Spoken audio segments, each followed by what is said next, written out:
And it now gives me pleasure to introduce our next speaker, Gillian Tett, who is the US Managing Editor of the Financial Times.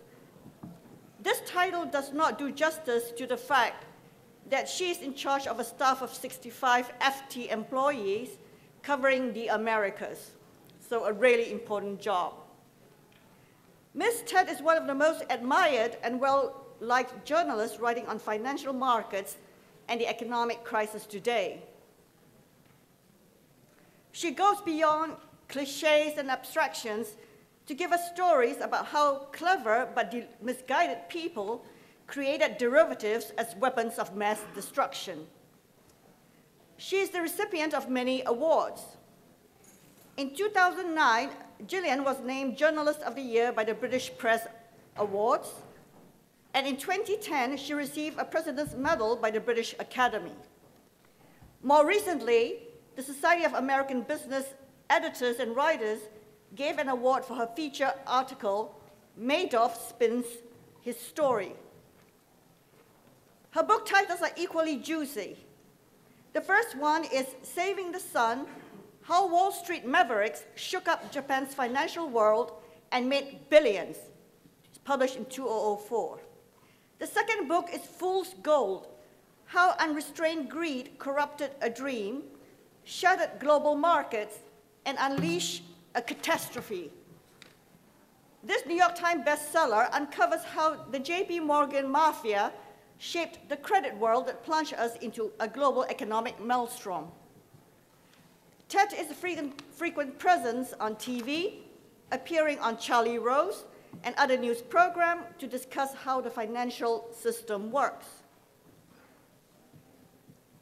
What is perhaps less well known is that prior to becoming a journalist, Tett received a PhD in social anthropology from Cambridge University.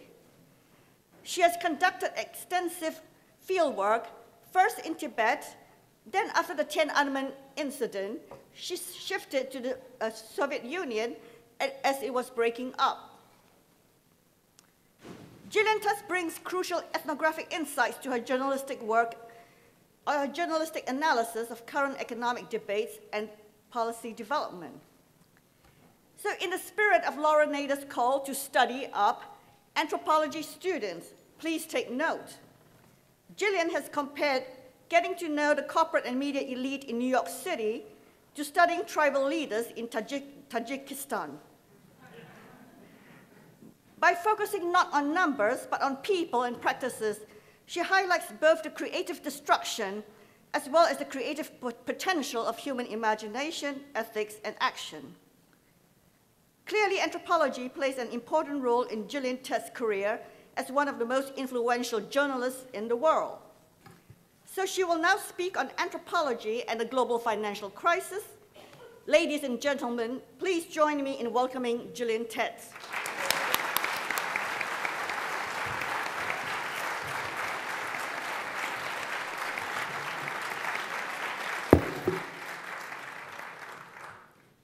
Well, many thank you for that very kind introduction. I am acutely conscious that it's Friday evening, it's getting quite late.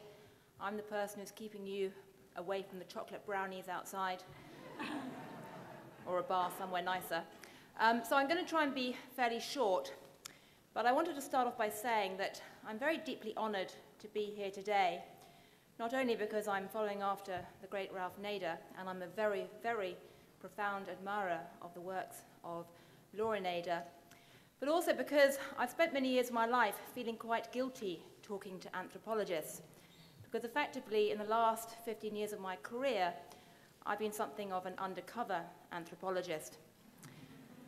I am passionate about the value of anthropology, and the way that I define the value of anthropology is quite similar to what Ralph Nader just said.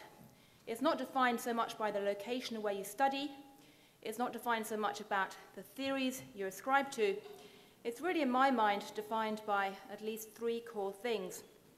Firstly, that anthropologists tend to look at power structures. Secondly, that anthropologists look a lot at discourse, at rhetoric. And thirdly, anthropologists tend to take a very joined-up view of the world, partly because they tend to look at the world bottom-up as a result of participant observation, and they tend to not be captured so much by tunnel vision. They tend to look at how the different pieces of a social system interact. So those three elements of anthropology, to my mind, are fantastically important and valuable in trying to understand the world. But although I started my career as an anthropologist and did field work both in Western China and then spent several years in the former Soviet Union doing field work in a very classic way as an anthropologist up in the high mountains in a village, when I joined the FT and started working in financial journalism, I have to admit that I tended to rather skip over, if not conceal, my unusual background, because I was traveling around the world writing about high finance, writing about government and financial politics and economics, and most of the people who I met back then looked at anthropology, as a senior banker once said to me, as a rather hippie discipline. And although being a hippie might be a good thing in Berkeley, it certainly wasn't the usual kind of thing that one might acclaim in Wall Street, Washington, or in the FT. But the key thing is that since 2007, I think that attitude and that perception has started to change. Before 2007, there was a very, very strong presumption in the corridors of powers and the financial markets that the only things that really mattered were numbers. If you couldn't put it into a computer spreadsheet, if you couldn't make a clever computer calculation or model with it, then it didn't really count. And the kind of degrees that commanded respect were things like economics, MBAs, astrophysics, things like that. But since 2007, since the great financial crash, it's becoming increasingly clear that there is a reason why credit markets come from the Latin word credit, or rather from credere, meaning to believe, which is fundamentally a social construct. Finance without faith simply does not work. Numbers matter in the sense that numbers are part of economics, and money makes the world go round, or so they say, and at the end of the day, numbers have to be analyzed to understand how the world works. But at the same time, an appreciation of the social fabric, of political systems, of cognitive maps is incredibly important. And in particular, if you go back to those 3 points I raised in terms of the defining features of anthropology, namely an emphasis on power structures, on rhetoric, ideology, and an attempt to try and look at the world in a joined-up way, all of those 3 factors are very helpful in trying to understand how and why the financial crisis came about. Yes, on the one hand, you can look at the financial crisis in terms of an enormous financial bubble that was stoked up by too much liquidity in the system and some crazy lending practices. The numbers, as I said, matter. But you can also go back and look at the way that the power structures essentially allowed an elite group of bankers and financiers to exercise incredible untrammeled power in terms of rent-seeking, or call it plunder if you like, and what Professor Nader was talking about, and essentially capture a system to their benefit. A number of anthropologists have looked at this with great effect. I mean, David Graeber's work that I admire enormously, Debt the First 5,000 Years, has looked at the way that creditor relationships are embedded in power structures and create and perpetuate power structures. Keith Hart, another anthropologist who's done some very interesting work looking at power structures. Karen Ho is another person who's looked at Wall Street and tried to analyze the power structures there. So power structures were absolutely critical to the financial crisis. But in addition to that, the question of rhetoric or ideology was also central. When I was doing my academic work, I was very deeply influenced by the writings of Pierre Bourdieu, the French anthropologist and intellectual, who made the very basic point that the way that any elite stays in power, the way that a power structure maintains itself over time, is not merely by controlling the means of production, but by also controlling the way that people think. And what matters is not simply what people say, but also what they don't say, the social silences. Again, it's a point that Ralph Nader made earlier on. And looking at what people say, the dominant rhetoric, or rather what they don't say, is once again incredibly important in terms of understanding what happened with the financial crisis. Back in about 2004, 2005, at the Financial Times, I first stumbled into the world of complex credit.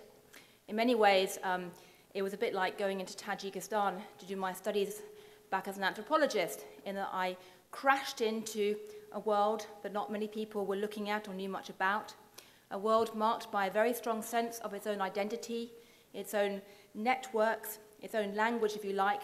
And I used to joke that if I could learn to speak Tajik, I could jolly well learn to speak CDO speak, although I think in probably some ways financial speak was harder than Tajik. But it was a world that had a very strongly defined sense of its own cognitive map and rhetoric and ideology. And looking back, what's fascinating today was that in many ways that rhetoric and ideology, which was so incredibly important in stoking up the financial crisis, was marked by some huge intellectual contradictions. I mean, just to give you a couple of them, back in 2005 and 2006, Wall Street used to wrap its behavior very much in the cloak of free market ideology and very much with reference to the great Adam Smith. If you go back to Adam Smith and look at how he actually wrote about capitalism and markets, he used to point out there were at least 3 defining traits of them.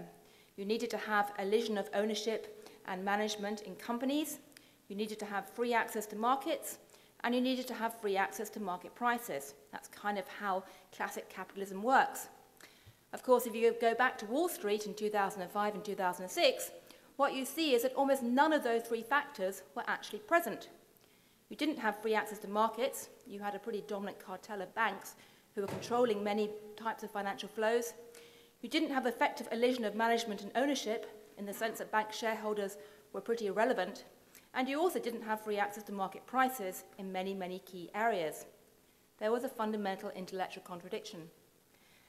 Again, another example that I cover in a book I wrote about the whole credit derivatives markets was that much of the development of financial technology, much of the innovation in finance that occurred after 2000 was justified by this wonderful phrase, market completion. It was a concept developed initially by people at groups like JP Morgan. And there was this idea that if you innovated enough, you could create products that would create the perfect free market, and credit risk could be traded across the world and priced perfectly in a way that actually would reflect the perfect owners of that risk and allow everything to be part of a perfect liquid market. Karen Ho, again, has done some fantastic work in looking at this ideology that was used to justify so much of this activity. The problem, though, was that by 2005 and 2006, many of the products that had been created as a result of this innovation had become so fantastically complex that actually it was impossible to trade them at all. I mean, if you looked at CDO, CDO squared, all these bits of jargon which came to dominate the industry, the reality was they were so complex, there was almost no free market in them because there was such a small pool of traders. So although banks and hedge funds were operating according to so-called mark-to-market principles, they actually had to use models to price these instruments because there weren't enough markets to actually get proper market prices. There was a fundamental contradiction in the ideology that was actually used to justify so much of the financial revolution and so much of the bubble. Now, if you look back and say, well, why did these contradictions happen? Was it because the bankers were all evil, greedy, and mad, and they cooked up some kind of rhetoric, a bit like the Soviet Union, to kind of justify what they were doing or whatever? You know, it's very tempting to sit there and say this was all part of a plot. In fact, as it happens, I don't think it was really part of a plot, because so much, again, to go back to Bourdieu, so much of what was going on was sort of semi-conscious. There's that wonderful quote from Upton Sinclair, the novelist, saying, it's very hard to get a man to believe if his job depends on not... Sorry, it's very hard to get a man to understand if his job depends on not understanding. Social silence, the act of turning your eyes away, the act of living with half-truths which go unchallenged, was absolutely central to what was going on. But there was another factor too which was absolutely central, which again is where anthropology comes in, which was the complete inability to take a joined-up view of what was actually going on in finance. Finance on almost every level back then was marked by a sense of tunnel vision, or marked by a sense of siloization. Silos were absolutely prevalent everywhere across the system. Inside banks, you had silos in the structure of banks, which made it very hard for any individual bank to take a joined-up view of risk. Across the market as a whole, you had competing banks, which meant that essentially it was very hard for anyone to look at flows across the entire marketplace. The regulatory structures, which were supposed to be monitoring the financial system, echoed that fragmentation and intensified it. You had regulators and central banks that were incredibly fragmented and once again made it very, very hard for anyone to actually take a joined-up view of what was going on, or to spot these fundamental intellectual contradictions at the heart of the rhetoric that was used to justify so much of the financial activity. In a sense, what was needed so badly was basic anthropology tools. If there had been a few more people in the system who were looking at the power structures, looking at how the rhetoric and ideology was being used to perpetuate those power structures, and trying to take a joined-up view, the type of deadly tunnel vision that occurred wouldn't have become quite so dangerous. And I really think the financial crisis would not have spun so badly out of control, or rather the financial bubble. But it's not just a story of the past. I mean, as I say, I happen to think a few more anthropologists around in finance could have done wonders to try and pierce the bubble and pierce some of the self-deception that was going on. Today, if you look at the financial system and you look at the development of the economics, I think, again, there's a tremendous need for anthropologists to get involved and try and bring their unique perspective and framework to bear in terms of trying to make sense of what's going on. Again, I'm conscious that time is pretty short, so I'm just going to point to three things very briefly. But there are three particular areas where I think that anthropological understanding could help enormously in trying to understand the world, in addition to the kind of areas that Ralph Nader's talked about that are linked to specific policy issues and specific issues of social justice. I like to call them the 3 C's, if you like. One is a question of credit, in the most basic sense, meaning the question of trust, to go back to the Latin term. Something I find fascinating today is that you can look back at the last few years of financial crisis, very much the story of the decline of trust in institutions and decline of trust in society. Before 2007, something that was quite dramatically striking about the financial system was just how much trust was placed in a tiny coterie of technical experts, i.e. bankers. And in a sense, it was blind trust because most people did not have any idea what those bankers were actually doing, and yet they somehow trusted that it was going to be good for everyone and good for the system as a whole. Since 2007, what you've seen is a very dramatic unraveling of trust, first in the models and the tools of structured finance and financial innovation, then unraveling in trust in the banks themselves, unraveling of trust in the regulators, and now, to a certain extent, unraveling in trust of government, and in particular central banks and governments who pumped money into the system to try and keep modern finance going. And if you look at surveys in terms of how the population does or does not trust those institutions, it's very striking to see the level of decline that's taken place, not just back in 2007, 8, and 9, but today as well. There was a fascinating survey recently put out by a group called Edelman, which shows that there's been a really quite extraordinary decline of trust in government in the last year, following on from the earlier decline in trust in banks, both in the Western world and in the emerging markets. The only area where trust has actually risen has been in terms of people's trust in people like us, i.e. social networks, their peer group, and trust in technology.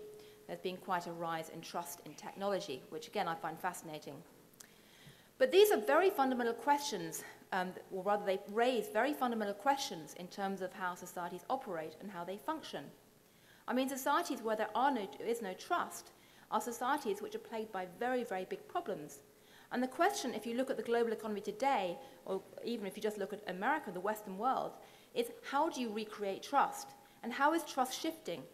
Because, as someone like Professor Ong points out, culture and trust, or culture is not a static thing. Cultural assumptions, cognitive maps shift.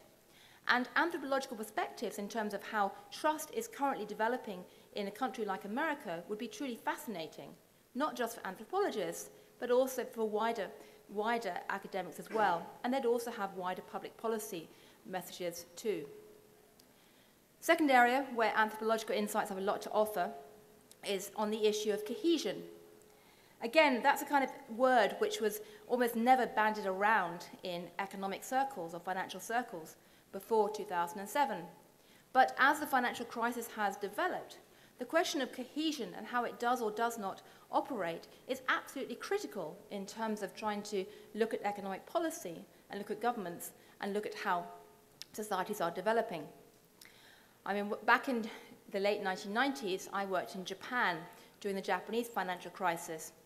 And something that used to strike me very forcibly then was that in many ways, Japan as a society had a tremendously powerful set of cultural tools and techniques for maintaining social cohesion even under pressure. And there was a very strong sense of burden sharing, of shared sacrifice. There was a very well-developed ability to share out pain and ensure that everyone continued to buy into that society. And that played out on many levels. I remember going to talk to a senior Japanese banker during the Japanese financial crisis who told me that he had to cut 20% off his wage bill. And he turned around and said, well, of course, I'm going to cut everybody's salary by 20% and my salary by 30%. And I said, of course. And there was a pause, and he went, well, if it was England, I suppose you'd cut 20% of the workforce. And there was another pause, and he said, well, if it was America, I suppose you'd cut 30% of the workforce and pay myself 20% more. A culture which has a very strong idea that resources are limited and finite also tends to be a culture which develops traditions and practices to try and share out those limited resources. America, by contrast, is in many ways at the opposite end of the spectrum. A country founded by pioneers that came to America very much believing that the sky is a limit, that there is no such thing as resource constraint. If you run out of land in the east, you just kind of go west, young man, and keep going. And there is always more. You can always use immigrants or innovation or conquest to get more lands, to create more and more resources. And if you have a history of always focusing on expanding that pie, you never need to worry too much about how to divide the pie up. You kind of assume that the pie will always get bigger, and so everybody will kind of get swept along. And in many ways, American culture today, or at least insofar as it's played out in Washington, seems to have a real paucity of institutions and mechanisms to address the issue of how do you divide up a pie if it's stagnant or shrinking. It's very hard to talk about allocating pain in America today within the political discourse because there's been, in some ways, very little tradition of doing that. And that plays into the question about the fiscal debate. It plays into many of the questions that economists are looking at. And it's, again, an area where anthropologists could actually offer a lot of insights, particularly in talking to economists.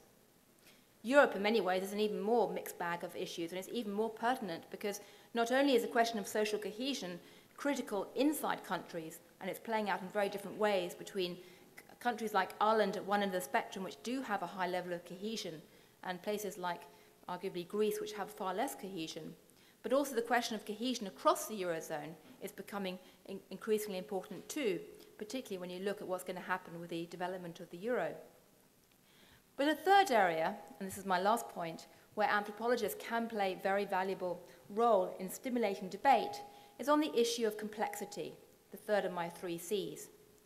Because one of the great paradoxes of the world today, in my view, is that on the one hand, we live in a social system and a world where things are increasingly interconnected. I mean, you look around the world today and the systems that are developed, you look at global supply chains, you look at financial markets, you look at telecommunications, and you see a world where we're so interconnected that if something goes wrong in one corner, the shock can be transmitted across the system very, very rapidly. But the great paradox is that while we're living in an interconnected world, we're also living in a world that's marked by increasing fragmentation, both structurally and cognitively, in the sense that you've got fragmentation between different interest groups, you've got people using social media to only talk to people like themselves, you've got fragmentation between technical experts and elites who understand issues that no one else understands, and as the world gets more and more complex, the ability to actually master the level of knowledge you need to understand all the different corners is getting harder and harder. That creates huge dangers. I mean, the financial sector and what happened with the financial crisis in recent years epitomizes this in an extreme way. You had a tiny group of bankers going around creating innovations that almost nobody else understood, nobody else was watching, and yet when it went wrong, it managed to infect the entire system with a speed that took almost everyone by surprise. But it's not just a problem of finance. If you look at the energy sector, you see once again a tiny coterie of experts with knowledge that almost nobody else understands, who are doing things that no one else knows about until it goes wrong and affects us all. I mean, how many of you in the room had the foggiest idea what BP was up to on the seabed of the Gulf of Mexico before it all went horribly wrong? How many of you have the foggiest idea today of what's actually happening in the laboratories doing all kinds of genetic engineering, all kinds of biomedical experiments, etc., etc.? We may not know until that goes horribly wrong and we suddenly wake up and see the systemic implications. How many of you actually, to go back to the issue of trust in your BlackBerries or trust in technology, how many of you really understand what's happening in the internet? And if the BlackBerry systems all went down tomorrow, or your iPhones, how many of you would actually know what to do to actually replace it? Once again, we are thrown back onto the issue of credit, of trust, and we're also thrown into the issue of cohesion and the questions of what keeps society glued together today. And these are all areas where anthropologists can make incredibly valuable contributions. So, credit, cohesion, and complexity, in my mind, are three areas where there's an urgent need for more anthropological input into the discourse and into public policy debate. Doing that as an anthropology profession is pretty hard. Pretty hard for two reasons. Firstly, because academia tends to be marked by silos. I mean, it's not just banks that have silos, or government bureaucracies that have silos. Universities have silos. And breaking down those silos is incredibly difficult. That's partly because of prejudice. I mean, I used to joke that economists thought that anthropologists were rather weird and didn't want to talk to them because they were all a bit hippie and grubby. And I'm using that partly because of an economist friend of mine used to joke to me about that.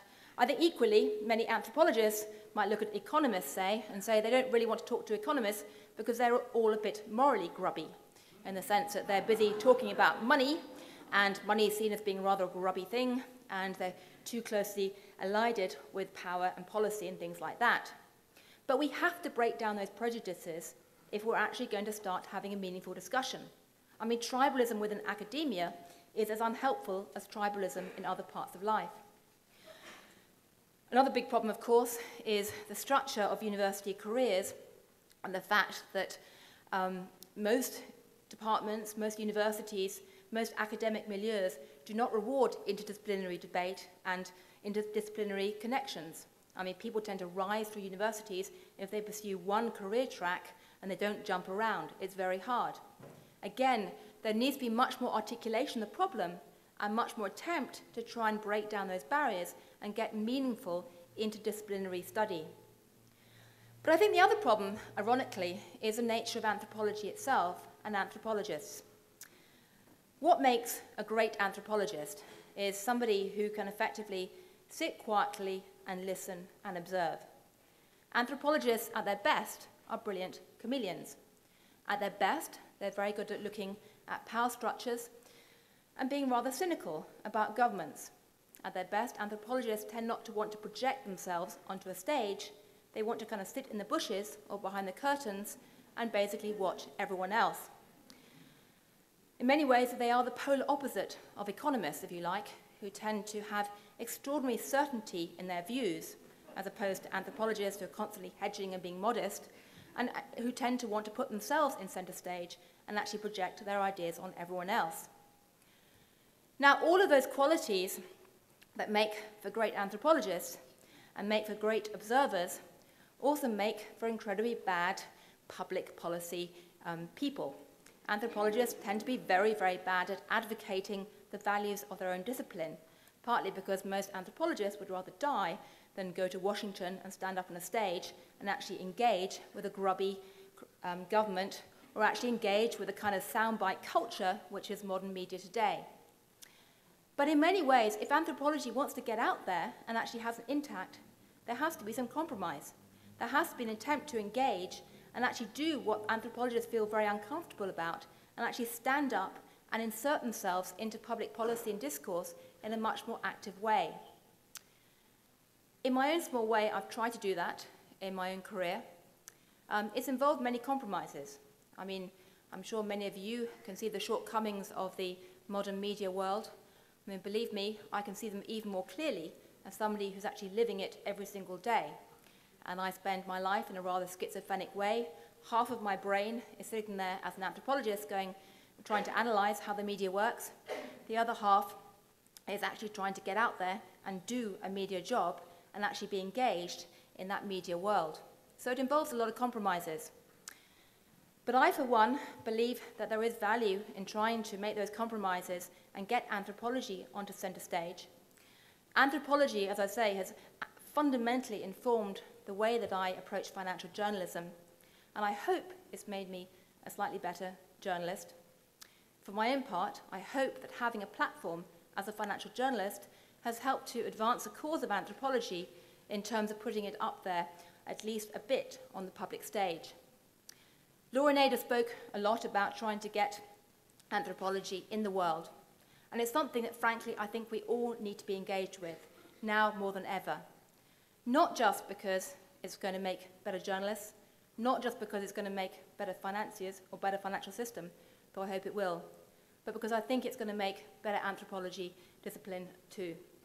So I'll just stop there and say once again, I'm very, very grateful for having had the chance to come here today. I think what Laura Nader has done is very much a challenge and inspiration to all of us. And I wish you the very best of luck for all of you in finding your own personal compromise to take her mission forward. Thank you.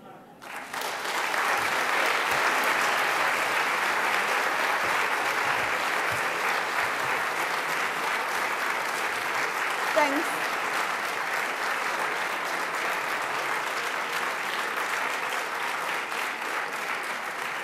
Really inspiring talk, wasn't it? So it gives me pleasure as well to introduce the discussant. Robert Reich is Chancellor's Professor of Public Policy at Berkeley.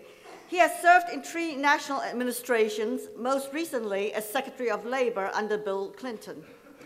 He has written 13 books, including The Work of Nations, which has been translated into 22 languages, and the bestsellers, The Future of Success, Locked in the Cabinet, and Supercapitalism.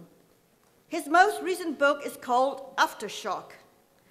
Mr. Reich is co-founding editor of the American Prospect magazine. His commentaries can be heard weekly on public radio's Marketplace. He is board chairman of Common Cause. In 2003, Reich was awarded the prestigious Václav Havel Vision Foundation Prize for his pioneering work in economic and social thought.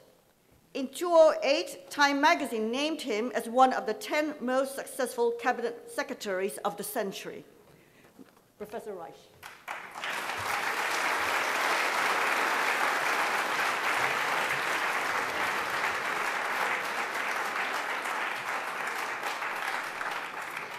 Well, thank you very much, and I want to add my thanks also to Laura Nader for her extraordinary contributions to anthropology and also to this university.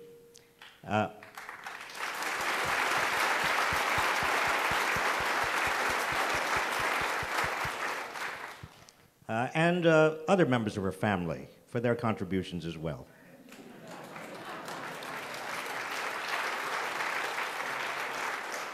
Ralph, you were inspiring as usual.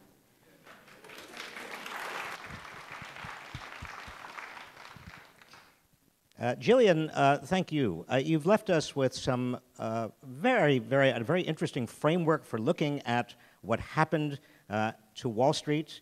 Looking at it through the lens of anthropology is enormously useful, not only with regard to power and ideology and kind of this overall holistic systems that you brought to it, but also your 3 C's, which I don't remember. As do I do. It's late. It is late, and I will be short. Forever.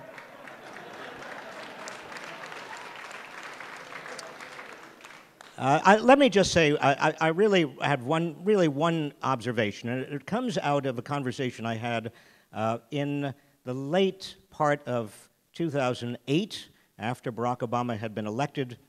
He drew together several of his economic advisors and had a conversation about the financial crisis. What happened and what should he and his inchoate administration do about it?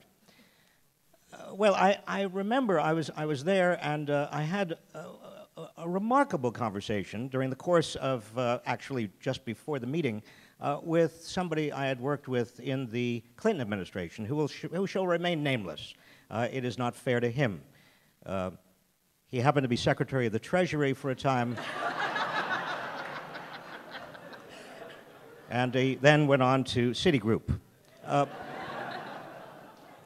And I said, again to this nameless man, I said, what's your theory about what happened? I mean, we are faced now, remember, this is the end of 2008, we're faced now with this extraordinary crisis. What happened, in your view? And he used a metaphor which, now that I see it more clearly through the lens of anthropology, was a very powerful one, and it's a metaphor I keep hearing even to this very day, which is the real question that I have, that I want to lay at the feet of all of you anthropologists. And the metaphor he used, he said, it was a perfect storm. I said, what? He said it was a perfect storm. That is, the chance of any of a number of terrible things happening were so minute. The chance that they all would happen together at the same time, or roughly the same interval, was almost infinitely small.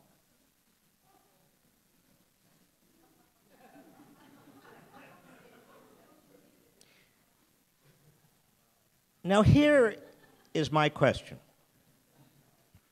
We are now 3.5, 4 years later. Almost nothing has changed. Wall Street is still doing much of what it did before. There is a piece of legislation called the Dodd-Frank Regulatory Reform Act, but it is riddled with holes.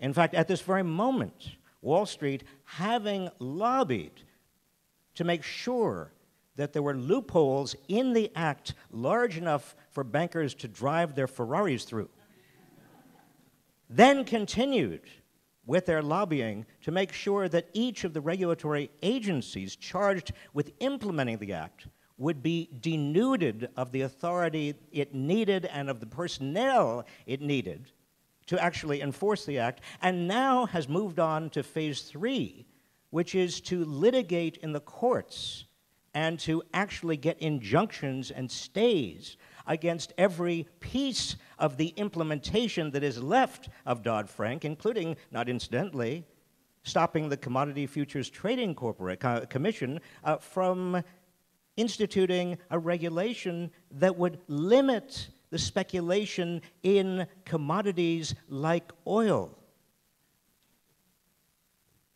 Interesting, given that we are seeing gas prices go up.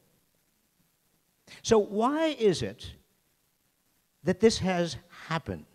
Or at least, why is it that nothing has happened? Why are we still pretty much where we were before? Even though the trust that we had for financial institutions and the financial sector is now far less than it was before. Credit and trust, as Julian said, are low, if not existence. There is now an appreciation that there wasn't before of the complexity of the system, but nothing seems to be done. In fact, there is still very little responsibility in a coherent way. And finally, social cohesion has not responded in the way that we would hope, the way that it did, say, in the 1930s after the great financial crisis of 1929. Quite the reverse. We are seeing a breakdown in social cohesion to the extent that right now we are struggling to come out of the worst depression since the 1930s, but rather than coming together, we have unionized workers pitted against non-union workers. We have native-born Americans being very, very angry and threatened by immigrants. We have people who are not in the government charging government bureaucrats with being filled and irresponsible and acting irresponsibly and taking too much money away from everybody else. We have, in other words, a breakdown of the very institutional cohesion and coherence we need in order to get on with the job of getting us out of the continuing gravitational pull of this Great Recession and doing something about Wall Street. My final point. In comparing 1929 to 2008, it seems to me there's a very interesting analysis that could be done by anthropologists. Why is it that the great crash of 1929 did result in a fundamental reorganization of Wall Street and the economy, a widening of opportunity, an expansion of prosperity in terms of people understanding they were in the same boat together and they needed to organize in such a way that the fruits of economic growth thereafter would be more widely shared. But after the crash of 2007, 2008, we had nothing of this sort. In fact, we have not progressed at all. In 1927 and 1928, the United States had a very interesting allocation of income and wealth. I say interesting because those were the 2 years prior to 2007 where inequality in the United States reached a peak. In 1927 and 1928, the top 1%, the richest 1% of Americans, took home 23.5% of total income.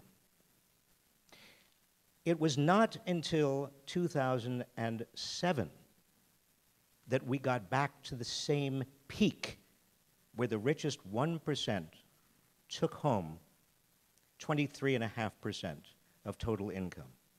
Why is that relevant? Well, it's relevant because of what happened after 1928 and after 2007. You see, when so much of the nation's income and wealth are concentrated in so few hands, not only do you get cycles of boom and bust, but also the vast middle class doesn't have the purchasing power to keep on generating enough buying to absorb the productive capacity of the nation at full employment without going deeper and deeper into debt. And that debt bubble eventually bursts. We learned that lesson by the 1930s. We did not learn that after 2008. Again, an anthropological puzzle, it seems to me. Economics is a relatively new discipline. Before 1890, when Alfred Marshall wrote his famous Principles of Economics and took economics away from a more fundamental, integrated discipline called political economy in the 19th century. But in the 18th century, Adam Smith did not even call himself a political economist, let alone an economist. He called himself a moral philosopher. And the study of economics and of politics, and in a very nascent way, anthropology and sociology, was all a study about the meaning of a good society. Moral philosophy has been lost as a foundation stone, certainly for economics. We all have a responsibility, it seems to me, in the academy and elsewhere, to bring it back. Thank you.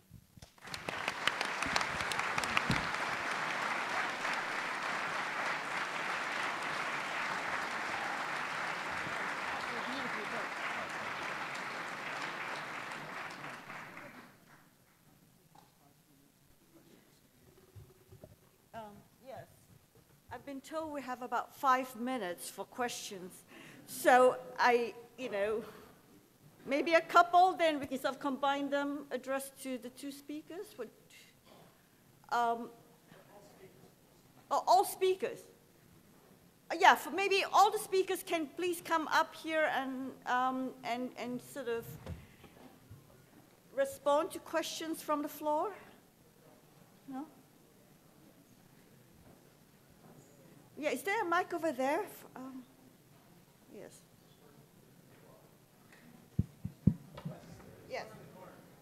Great.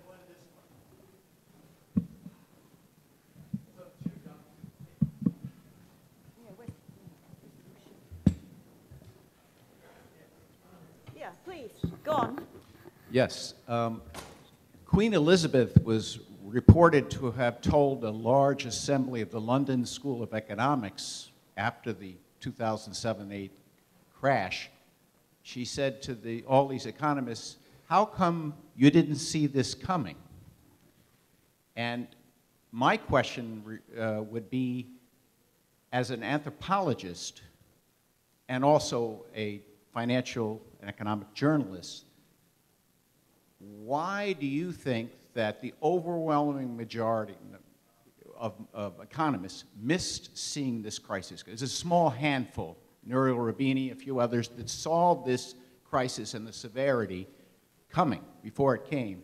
So do you think there's something in the theoretical framework of economists that doesn't relate to the current economic and financial world? And what do you think that anthropologists could contribute to refashioning a more coherent theory of the world economy and what to do about it? Because most economists did not see us coming, and they keep saying, oh, they've been saying this for 3 years now, we're coming out of it, we're coming out of it.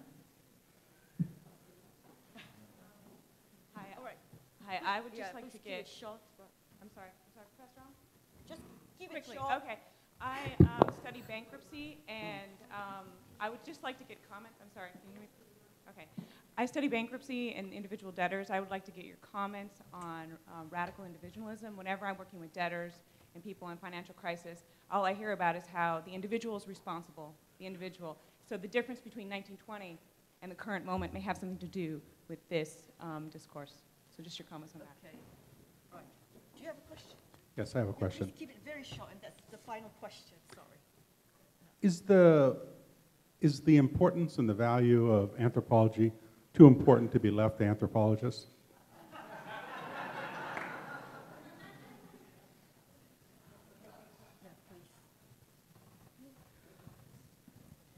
Okay, on that last point, I'd say that anthropologists are going to have to learn to behave not like anthropologists to explain why anthropology matters to everyone else. Which comes back to my point about actually standing up in the middle of public discourse, making some of the compromises that are involved in trying to communicate. I mean, you know, anthropology as a discipline does not like the soundbite. They don't like stereotypes. Unfortunately, if they want to get the message across, it's kind of what they need to do, in my view anyway. On the issue of debt and the question of responsibility and fault, again, it does partly come into power structures. David Graeber's book, Debt, the First 5,000 Years, is an absolutely brilliant analysis of how and why responsibility is apportioned in debt situations. And that has changed over time considerably.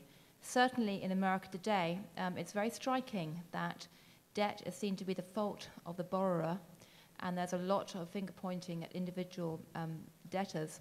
That hasn't always been the case, and through much of history, it's been a pattern that, you know, there have either been debt jubilees or forms of debt forgiveness, either voluntary or forced in some way, which have effectively shifted the responsibility and ensured that social stability and cohesion is maintained over time.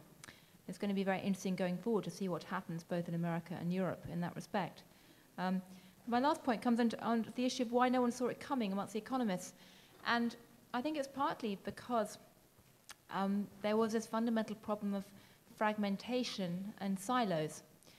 Almost anybody who was actually inside the silo of high finance and had some sense of how modern finance worked, had a vested interest in keeping it going, and a vested interest in not really trying to acknowledge the intellectual contradictions in the rhetoric and ideology that underpinned the entire system.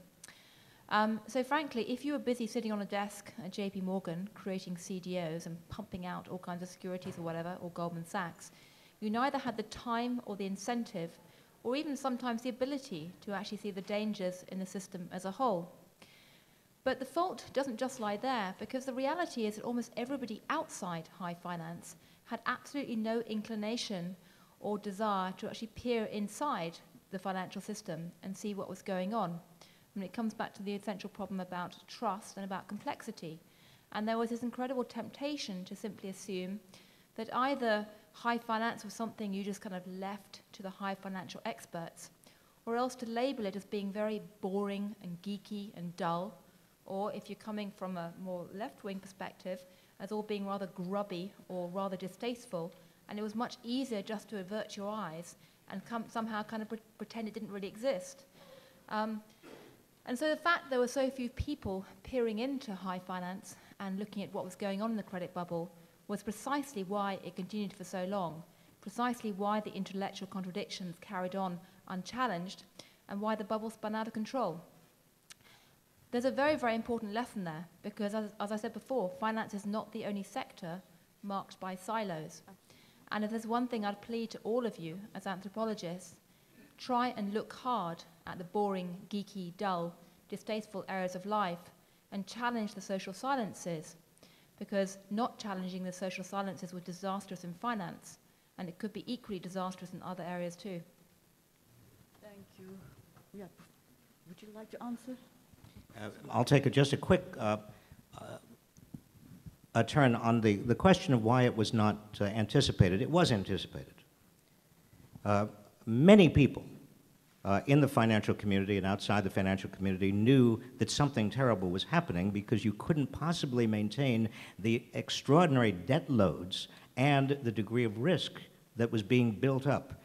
I don't believe that it was not seen coming. The question really was a matter of strategic denial, making as much money as you possibly could, and then hoping against hope that when the thing exploded, the government would bail you out.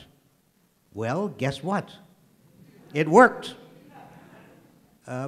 Also, there is an extraordinary ideological underpinning that still continues to this day.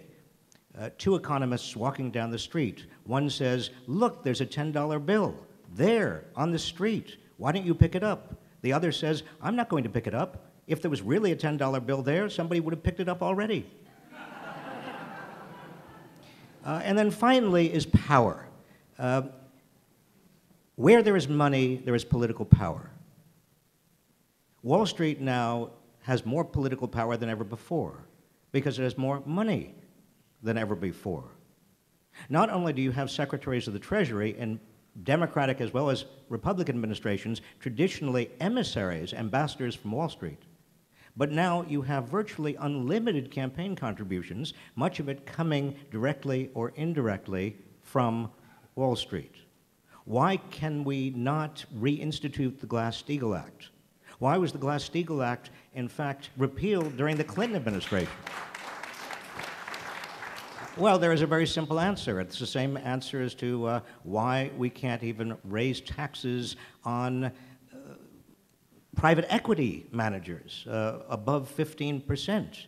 It's because there is so much concentrated political power on Wall Street. And the only hopeful sign that I've seen, and I think Gillian very, very skillfully pointed it out to us, but I want to emphasize it and hopefully end this formal part of the session on an upbeat note, and that is we are seeing a degree of public anger, not only on the left, but also on the right. The Tea Party movement came out of the Wall Street bailout. A degree of anger about the way in which finance capitalism and government are conspiring against most of the rest of the public. Out of that moral outrage could be the seeds of fundamental reform. Thank you. Yeah. Ralph Nader. Yeah, I just want to add something to what Gillian and Robert Reich said, there was a perfect storm. Here's what the perfect storm was. And it deals with your issue of trust. The perfect storm was, look at all the groups that had a fiduciary duty to hold these culprits in Wall Street accountable. They had a fiduciary legal duty, and they all looked the other way because they were paid to look the other way. The board of directors, the outside law firms, the outside accounting firms, the ratings agency like Standard & Poor and Moody's, the state and federal banking agencies, the state legislative committees, the congressional legislative committees. Now, that's quite a safeguard cascade, isn't it? I mean, you would think that with all those safeguards, and they're being paid very well or being given campaign money very well, they all failed because they all were subjected themselves to the perverse economic incentive that cowardliness is the way to remain in power and to be promoted, even though the power is not exercised in a fiduciary way. And so when Robert said, it made a difference between 1927 and 2008, the indicators of decay, and what anthropologists should be interested in, is the indicators of social and cultural decay and political decay, is that after the greatest crash based on speculative crimes with other people's money, as Brandeis said, based on deception, based on fraud, based on cover-ups, based on muzzling people who would have exposed them, and based on self-enrichment unheard of in the history of the world, to a degree where they even tanked their own companies. They developed a conflict of interest between their own wealth at the top and bonuses and options, and tanked their own companies, headed them to Washington for bailout.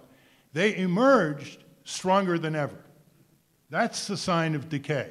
Whereas after 1929, they had to recede a bit, and the structures of SEC and the rest came into play. When institutions betray the purposes for which they exist, and do it for self-enrichment in terms of the concentration power at the top, and come out stronger and more influential on Congress, and more demanding of bailouts, and more able to riddle the already riddled Dodd-Frank law, that is a sign of very serious decay. And so just the simple indicators of decay, just to supplement what you've all been saying, is that you can approach this from different angles. I like to approach it from the breach of fiduciary duty.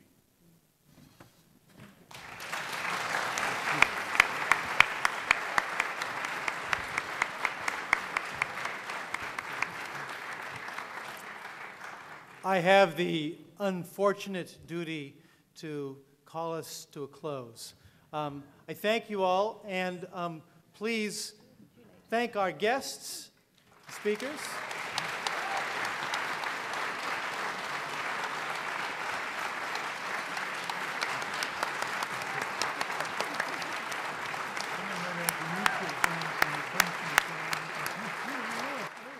And may I add, thank our most honored guest, Professor Laura Nader.